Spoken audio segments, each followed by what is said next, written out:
to the Utah Moms for America podcast and our next candidate interview.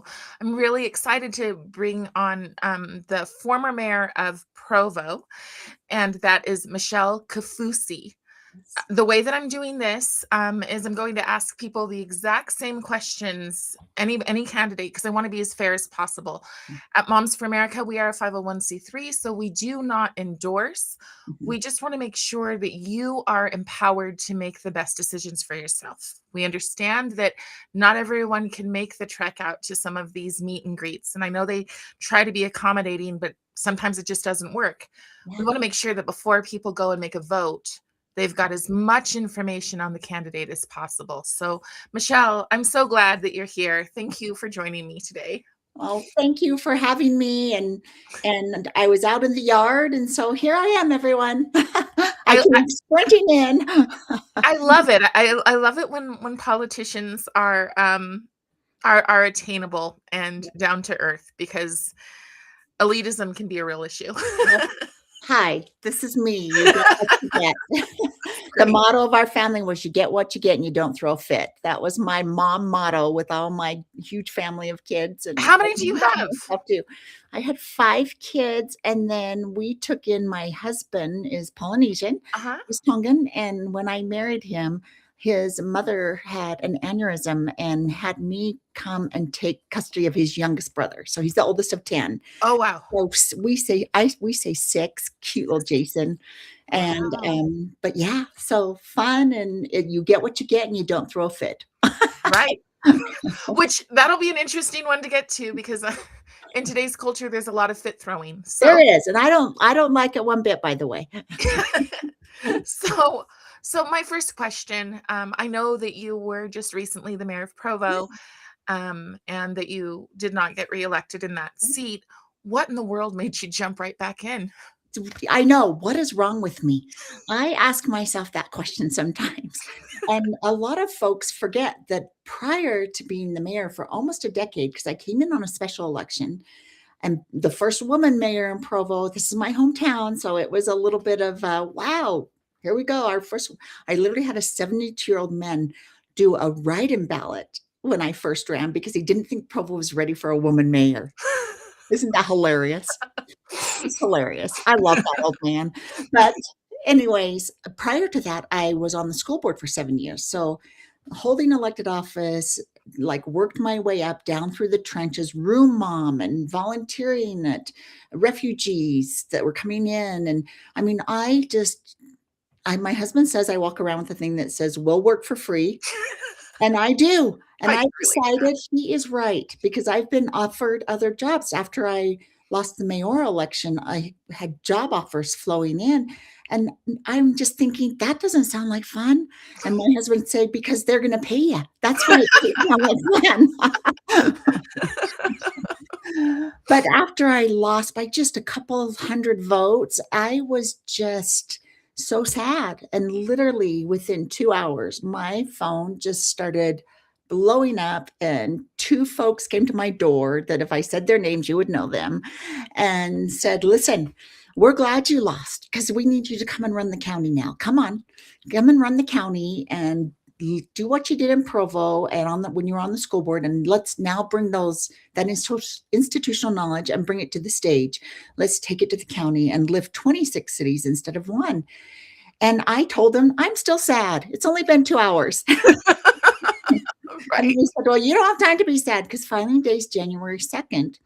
And I literally was the mayor until I was at work until January 5th in Provo. As the mayor. And so they would not let it die. And I just kept thinking, so then when I can't sleep at nights, I research and Google, and like everyone else, I don't shop. I just Google. And I just thought, I think, and I know what the county does. I'm the county seat, so I understand. I've worked with the county really close. I know the job. Just did a deep dive, and I thought, I talked myself into, okay, I tried to quiet this little fire in me, in my belly, the past 2 days, but it's not quieting. It's not stilling. And so something I have learned through all this public service is My maternal instinct, and you can call it whatever you want, Mhm. but for me, it's a maternal instinct, and I have it in me, and I have been really good at pausing and listening to it, and it has served me very well on multiple levels in public service. Running the city, a discussion going on, and me having a flashback to my boys fighting in the backyard over wood swords and thinking, these 11 men are hungry. We're going to stop right now, and I want everyone to, I'm feeding you. And then we're going to come back to the conference room and finish this discussion. But my motherhood instincts are used every single day. And they came up again. I felt it. It's that tap, call it what you want, that nudge of that burning of you're not done yet. You've got more to give. You've got the energy, you've got the desire, you've got the resume, you've got the experience, the relationships. Let's go. So then I had to go have the conversation with my poor family who thinks I'm crazy, you know, for loading the car the other night. My boys are like, Mom, do you just love public ridicule? What is wrong with you? And I'm like, I don't know. Yeah. But I just told them I'm going to go file on January 2nd. That doesn't mean, I mean, we might January 5th say this is a bad idea. Let's take it off. Let's get it off the table. But and right now I'm feeling like it's where I'm supposed to go. And the kids were like, okay, because we run our campaign in our home, right? It's literally run out of our garage, and everyone has assignments, and they just finished a year's worth of campaigning for the mayor's Right. race. So this my two sons that are in charge of signs, set up and take down, my daughter that's in charge of the volunteers, my sister that's in charge of social media, my other sister that's in charge of stage setup. I mean, it is a family run. It was hilarious. A guy called and said, "How do I get a sign? Where's your headquarters?" And I said, "It's in our garage. So come on, one of my kids will meet you out there." And he said, "I give me 10 signs. I'm voting for you," because it's the truth. We just grassroots. So Mhm. I tell people I really tried to calm it. I did. I thought, I'm so sad, go to sleep. And it would not. It is in me, this desire to keep going and keep serving and keep giving back to the community. Relationships don't just happen overnight. Federal, state, county, city, municipality relationships. I've been building these for 9 years, and they are a game changer. Yeah. So I have a question that I would not be asking anyone else because you're the only female, but because you said mother, Yep. my personal hesitance is that we we deal with like radical feminism, Yeah. which I think is different Mm-hmm. than the nurturer. Mm-hmm. Um, so do you see a difference there? 100%. It's really fascinating. I've had the privilege of speaking all over the country and even in foreign countries about some of, when you're running a city that has two temples, MTC, the largest private university, the regional hospital, the fourth district courthouse, the county seat, none of these pay property tax. So you're running a city on 51% property tax. And then you're winning accolades like the best performing city in the nation and the best run city. And the algorithm is the highest level. The algorithm for best run city that I won in October out of all the large cities in the nation was highest level of service at the lowest tax dollar. Then throw in that I'm running it, this budget on 51% tax base. Mind blowing to anyone that really is in the game. Yeah. And so there is a huge difference. And I say all the time, I love working with men. I love it. I am the first woman mayor, and I'm so proud and honored. But I'll tell you what, I was the most qualified out of those 11 candidates. And that's the bottom line. Call it what it is, but I was the most qualified. And I feel the same way about this race. I am the most qualified for this race. You are hiring a CEO. If you hire a CEO, are you going to look at their resume or just turn a blind eye to it and say, he was nice? He's never even sat on a city committee, but he's nice. No, you look at the resume, and I know I'm the most qualified for this. And I am so focused on what is best for the overall community that these outliers of mothers that are ultra feminist, and I have had lots of conversations, in front of 400 people of them needling me and trying to get me to go there. But Mhm. like I say, I well, I use my maternal instinct every day. Mhm. I use it every day as an elected official. Mhm. I love working with men. I can have the best fights with men in conference rooms, and then we walk out, and I say, "I'm hungry," and they say, "Let's go get a burger." We go get a burger. It is so awesome. So it's all about balance and relationships. And are you to the point in your maturity that you can have an argument and let the emotional side of it go and really let it go? Like, you've got to let it go so that you can do what's best for the constituents. I'm there, but I know it takes a long time to get there for women because we're nurturers, we're emotional. And I always hear of women, I get called from elected men that say, "Help me. I have so and so, and I don't know how to work with her. She's got a chip on her shoulder." And I just say, "I'm sorry," because that doesn't serve any of us that are trying to do this the right way any good. For them to Yeah. come in with a chip on their women to come in with a chip on their shoulder. You have to be balanced if you're going to do this as a woman, as a mother, as a leader. You have to have that balance.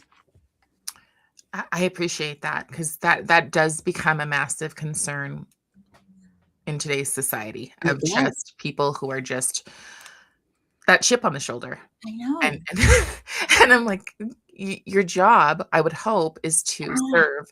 So that leads me to my next question, which is, what do you see if you were to define 2 terms, one a politician and one a statesman, what are the mm. differences between the 2? I hate the word politician because of, I mean, I'm sure there was a period in time in history where the word politician came maybe with some, I don't know, some positivity or some credibility. But because of what's going on in politics, mostly at the federal level, I feel like some states with the state level, but I think it's become like a dirty word. Even my sister does my social media because I'm really bad at it. And so she's just like, "Give me your social media." And this was probably about 6 years ago because she's done it for me ever since I've been on the school board. Oh, wow. And so helpful. And our family's really, we were raised by a single mom, right? There were 7 kids. We're all really tight. Um, And you've always been transparent then, if you had oh, social yeah, media as a school board. Okay. always. Okay. And I have nothing to hide. Okay. And so she called like 6 times in a row when I was at work, and I thought, has someone died? So I stepped out, and she's like, "I have been on the phone for 4 hours. You're going to be so mad at me." I said, "I'm not mad at you. What?" And she said, "Facebook will not change it back. They've changed your title to politician."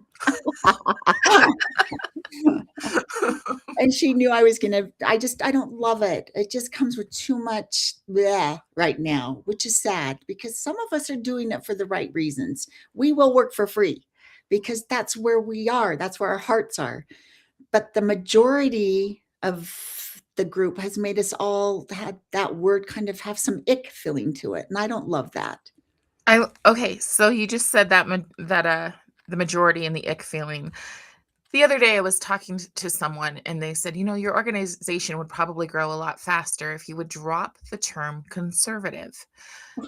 So, Those are fighting words. so, so my question then becomes, do you see a difference between the word conservative and the word Republican? Are they 2 different groups? They're not supposed to be. Okay. They are not. A conservative and a Republican. But I'm here to tell you, nowadays in our Republican community, I feel like there's 4 different sets of Republicans almost. I feel like Or more, yeah. Mhm. yep, or more. Yes, exactly.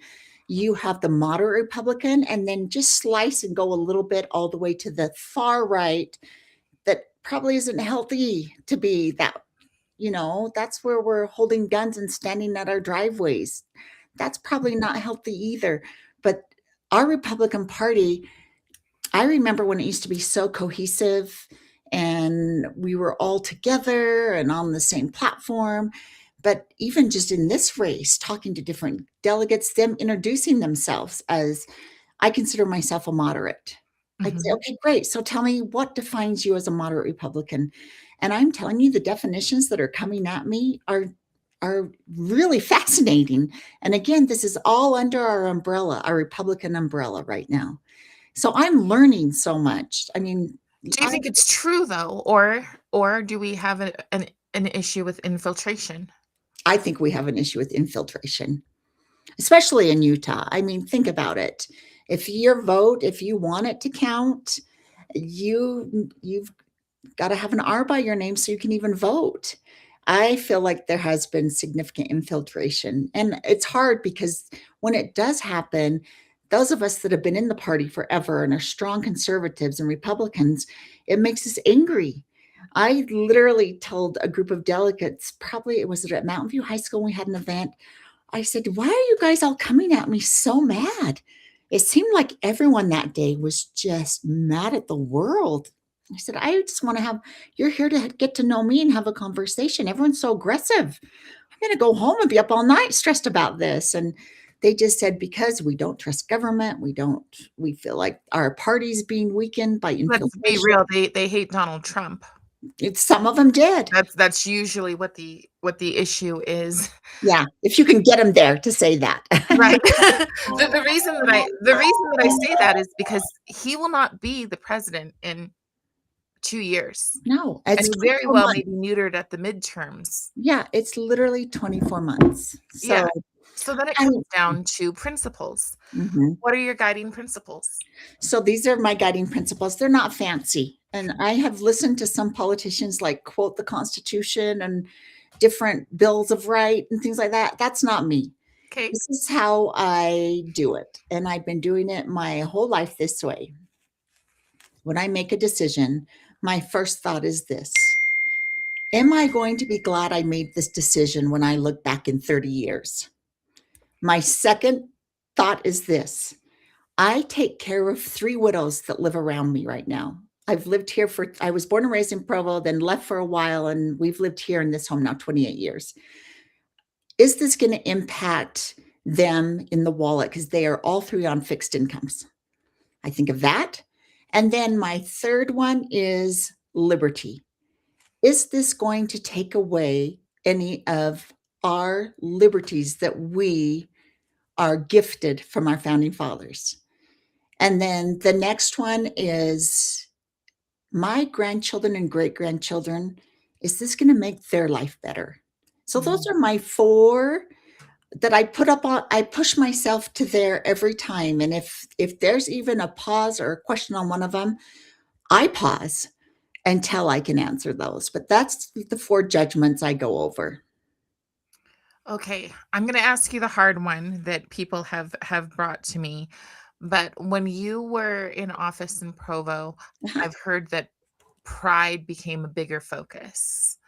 Pride. Pride, like pride festivals, LGBTQ. Is this something that you're where do you stand on that? I don't want to put any words No, in your mouth. that's so great. So, like, probably one of the reasons I lost my election is because I had a group come to me and say, "We want you to fly the LGBTQ flag." And I said, "So this is so great that you've asked for an hour. You don't even need to come into my office, because let me tell you, as the mayor of Provo, there's one flag we can get under, and it's called the American flag. And as long as I'm the mayor in Provo, that's the only flag that's going to fly. Now, in the meantime, because we are the county seat, groups, special interest groups, and I'm just here to tell you, you can swing the other way, because we have had white supremacist groups in Provo. I mean, there's a spectrum when you talk about special interest groups like Mhm, LGBTQ. mhm. Um, you just have to know there's something out there for everyone. We have a form that we cannot be biased on for them to reserve a pavilion in our park. Legally, lawfully, we can't say, "Oh my gosh, it's this group." Okay, right. They have filled out the permit, they've paid the fee, they're scheduled for this and this. We legally we can't do anything about it. It it hit us over the head. Like, we got hit really hard, and our police had to go out. It cost the citizens a lot of money because all hands were on deck, and BYU wouldn't help, and it was part of their student organization. And I was just like, help. Nope, they're not on BYU property. They're at a city park. There's been a lot. But Yeah. again, as long as Any group can fill out a permit to reserve a pavilion. Doesn't mean I support it, doesn't mean I'll show up to it, doesn't mean I'll stand with them. I will not. But I cannot stop them when I was the mayor if they filled out the permit appropriately, paid the fee, and reserved a pavilion. Again, back to that story of me drawing the line in the sand with which flags were going to fly in the city of Provo under my leadership. The only one I ever flew was the American flag. See, I would align with that completely. Yeah.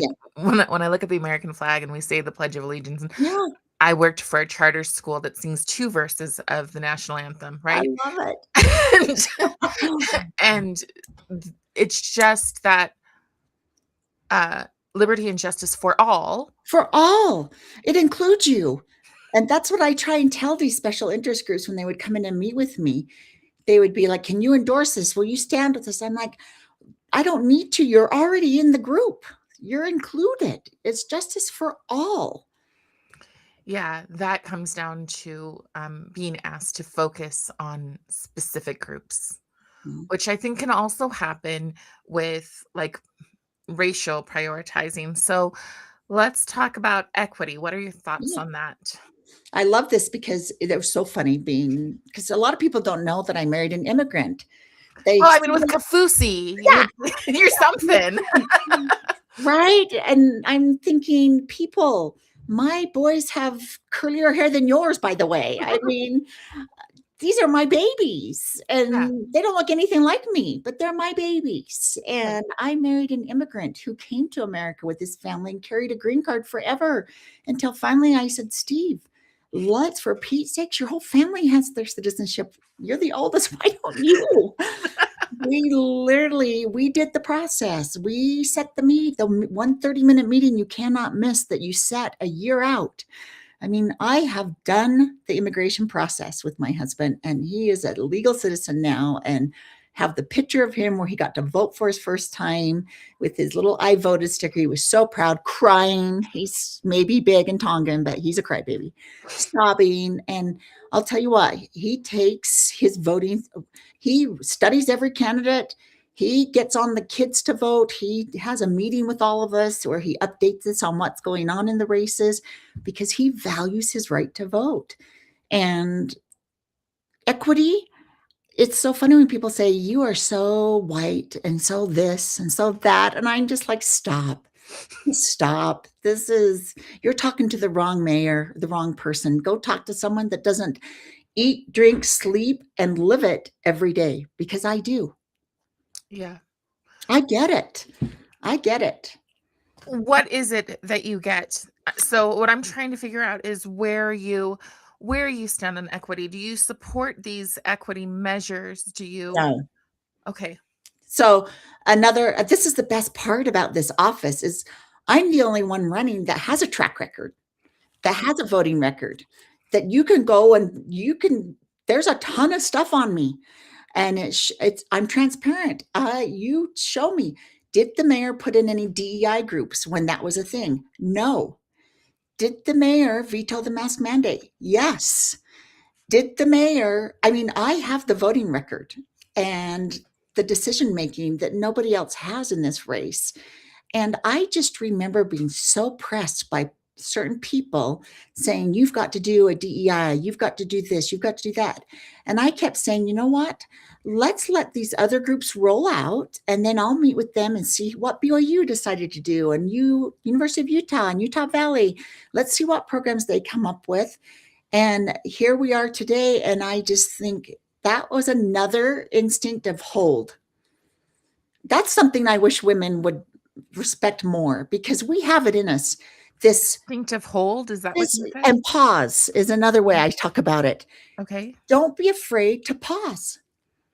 Okay. And it has served me so well to just not jump on the bandwagons, not be, manipulated, but just pause and hold. It is so powerful for women, and we have it in us. I think we get nervous and we don't listen to it, or we don't use it as often as we should. I use it every time it percolates up.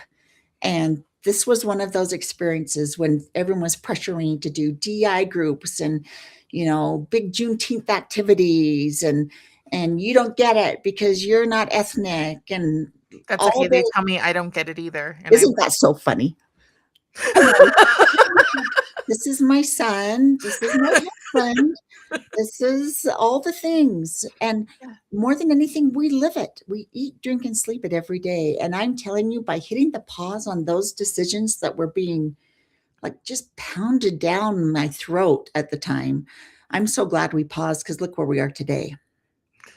Well, I mean, if the midterms switched, all of this stuff can come back in. Will you still hold to the same things that you stood with before? Or, I mean, if federal mandates come down and say Uh, you have to adopt these, I First of all, and the state knows it because I was elected by the mayors in the state of Utah to represent them for 4 years. So I was president of all the mayors. So I was up at okay, session for yeah. 45 days for 4 years straight. Oh yeah, I'm familiar. And there I was, and Senate President Adams would be like, she's in the room, because you know what? I I'm hard to move. Okay. My fight was always this: don't tell us how to run our cities. And most importantly, do not mandate us. We Mm, are good folks. Ask us, educate us. We will do it. Do not mandate us. We don't like that word. We are all adults. We know how to self regulate. And I don't want a mandate coming down that is, number one, unfunded, and number two, ridiculous. And so I kind of have, if you talk to everyone up there, they'll be like, Mayor Kaufusi, and don't tell us what to do, and don't do mandates, is my biggest argument with folks up there, because it's the truth. And we don't need it. You're an adult. I trust you. You be you. You manage yourself. You manage your kids. Government should not be telling you what to do. And I will stand by that. And I have my whole political career.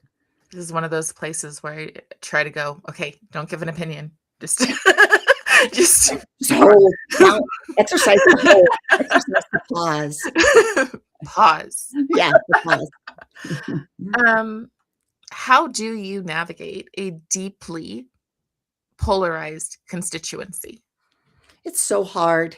It is just so hard because you can feel, I always like to say, I feel their passion first. I Okay. do. I feel their passion because they truly believe what they're screaming at me. I mean, they really believe it with every fiber of their being. So I love their passion.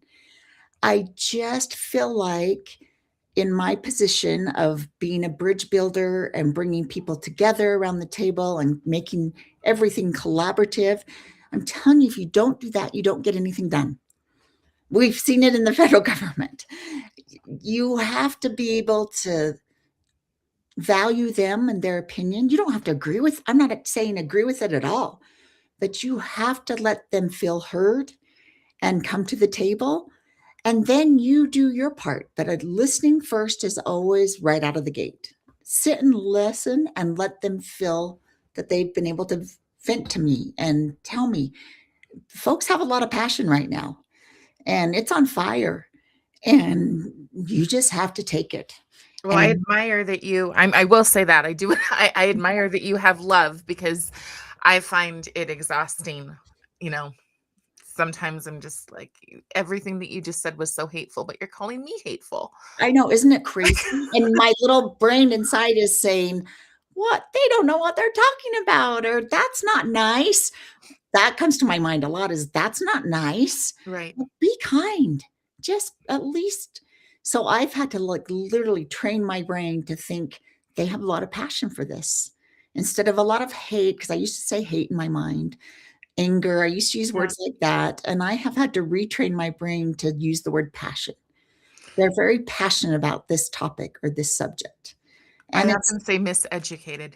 yeah, and it has really helped me to be calmer, to stay Yeah. calm. Yeah. Let me take a look. Following. Um, so what is one thing that you would have done differently? Mhm. That's a again, that's a question just for you because you're the only one who's been in. So, Yeah. yeah. I mean, I made mistakes every day. I'm just gonna tell you. And I learned something new every day, and I don't have all the answers. I definitely don't have all the answers. I look back on my terms being the mayor of almost a decade, and I think probably I wish I would have come in with more confidence. That's probably, I mean, to step through the door of an all male, like siloed, walk in, go in their office, shut the door, walk out for their hour lunch, walk back in and shut the door. Like it was, I was going crazy and had to make some significant changes and telling people, leave your doors open or you're going to come in Monday and there's going to be no doors to shut. I mean, just wish I would have come in with more of a, because I came in and I listened and I learned and I had a notebook and I just had all the notes. And then I said, okay, so it's been, I think it was 4 months.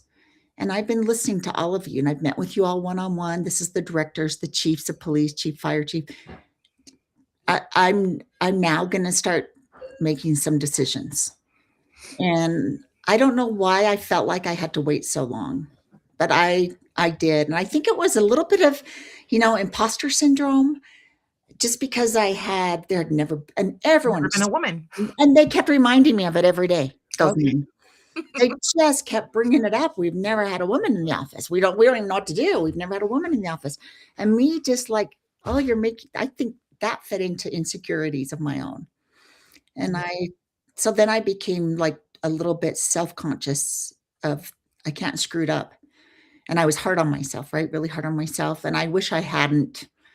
I should have just been me because I got to that point where I was just me again. And that's where the magic happened. That's when the city really started rolling and moving along in the right direction.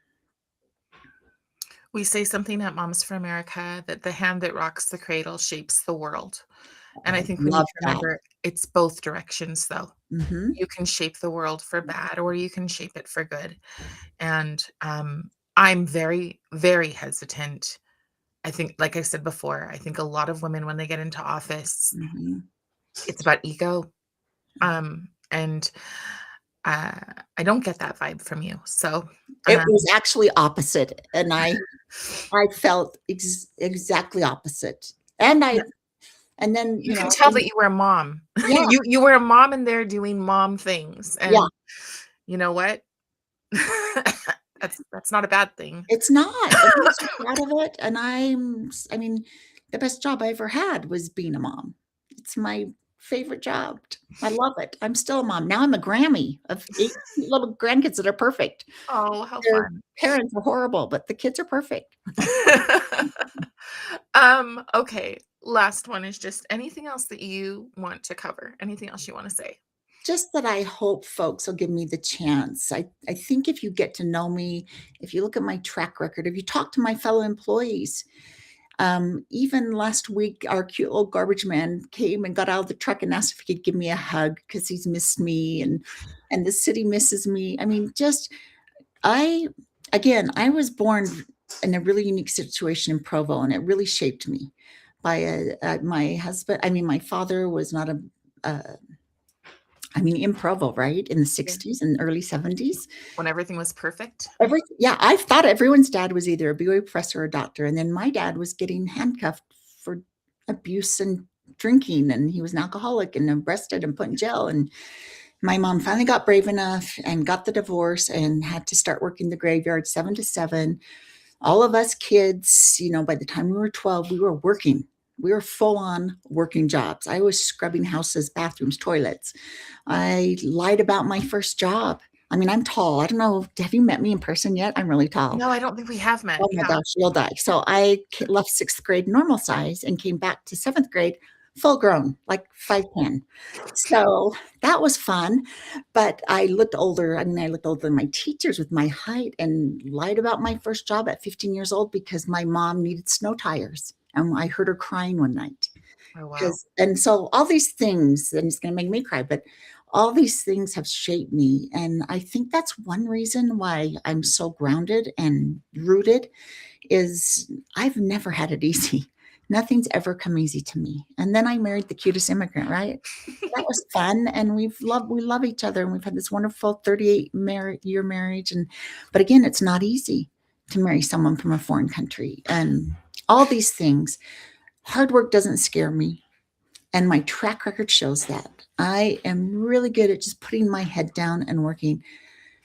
Never been born with a golden spoon in my mouth. I had to work my fanny off to get to college. I worked 2 jobs. I did a graveyard of sorting cherries because I needed extra money. I mean, so none of these jobs scare me, and I just really have the desire to keep serving the community I love. Did you do it for Pace and Fruit Growers? It was the fruit growers down in Provo under the viaduct. Oh, okay. I haven't seen that one, but I've done Yeah, Pace and Cherries have too, you? so Yeah, so yeah, I worked 7 at night once till you've we got experienced done. that, I mean, you will be humble for the rest of your life, like That's me. The hairnet, the whole thing. I did it for 2 summers. I worked during the day Oh, so at the hot. law Yeah, school and at night sorting cherries because I needed the extra money. yeah, I'm not afraid of hard work, and so humility is ingrained in me. yeah. I've never had a golden spoon in my and never will have a I golden only spoon have in my I mouth. do have to ask you the one more question just because this is that stickler that people have. You did collect signatures. And I love this question Okay, because I'm thank you for because I probably would have brought it up if you okay. hadn't stirred the water on this. I hate signatures. It's a horrible thing. But I'll tell you what, when people were coming at me to run and literally to lose an election by a couple hundred from someone that was born and raised in California that has different values than a hometown girl that wanted to keep this momentum going. And I know every corner of the city. And um, I was so distraught that they could get organized and register students that had never voted before to come in and vote and pull that election. It's kind of like folks were saying it was stolen from you. And I still had that in me. So you can pull up my record of when I filed on January 2nd. I checked convention only. There's 3 boxes. And then it's signatures only. And then both. All 3 boxes are checked because the first one I checked, and then I kind of sat there and thought, I am not going to fight with one hand tied behind my back ever again because I was pulling so high to win that mayoral election and then to have it. And so that's some of the sting that was still in me. And then, so I checked signatures and then I checked both.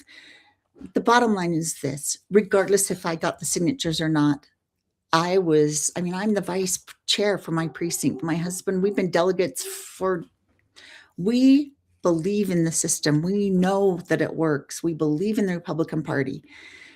I just wasn't going to fight with one hand tied behind my back. And regardless if I got the 6,531 signatures, which are required, or not, I was planning to go fight for the vote of the delegates at convention. And I'm still on that trajectory. I will be at convention fighting for your vote and trust. I am reminded because when I ran, it was the same thing, and I Mhm. lost by under 200 votes. Oh, doesn't it just hurt? Like it hurts to your core. It's Well, a pain that it no didn't one for me because from the experiences. beginning, I said, Am I supposed to do this? If I'm supposed to do this, the door will open. If I'm Yeah, not, yeah. and another door or a window will open, whatever." Mhm, And it was that fast. So it didn't. It hurts for me. It hurts because I really wanted to do it for the right reasons, and I wanted to protect mhm. the kids. That was Yeah, my goal. yeah. But you are right, and I think that what people really need to realize. You may or may not agree here, but Mhm, I feel strongly Utah is being colonized. mm, It's completely being taken over. mhm. Initiatives are Yeah, on the ballot, but there's outside money that makes sure that any initiative that side wants goes through. mhm, But any initiative that the other side wants will never go through because there mm-mm. will always be like $905,000 is what one group has to play with. Yeah, And the other side's got grassroots. yeah. So I You can't very compete. much believe the only way that the small grassroots candidate who has nothing to start with. I mean, I started with $500 to do the first, before convention. That was Mhm. what I was willing to put in. So $500 and a whole lot of like grit and charm, Yep. you know, Yeah, and and hard work, and like, such hard "Let's see work. this tan? This is I'm white. I'm tan right now," and it's because we've been out gathering signatures Yeah, and it's not constantly. easy. It is not easy It's to go to somebody's house who thinks they doesn't know who you are and yeah, tells you exactly what they think of you, and it's not an easy thing. no. Um, so I'm torn on that because I Mhm. would love it to not be a thing. Yeah, Unfortunately, it is. it is. And if you just write someone off for that reason alone, well, they're going. I mean, you have to understand the outside money that is in Utah is real. Mhm. And if we don't play with everything we have, we will be Colorado. And that's what I keep saying, and it's just really maybe if I wasn't coming right off a weird loss, similar to what you said, it just it hurts your soul so deep, and I just thought, "I'm not gonna fight with one hand tied behind my back this time because I have 0 trust in everyone and everything." It's weird because No, it's I have no, it's 0 not. trust right now. It is discernment at this point, I believe. Yeah. Like there it's impossible to not look at it and go, I mean, people are gonna buy. When I ran, someone sang for their speech. What? They sang because they knew they were gonna coast right into it. Mm, And the sad thing is so many delegates felt discouraged and like, what can we do? And the reality, I think,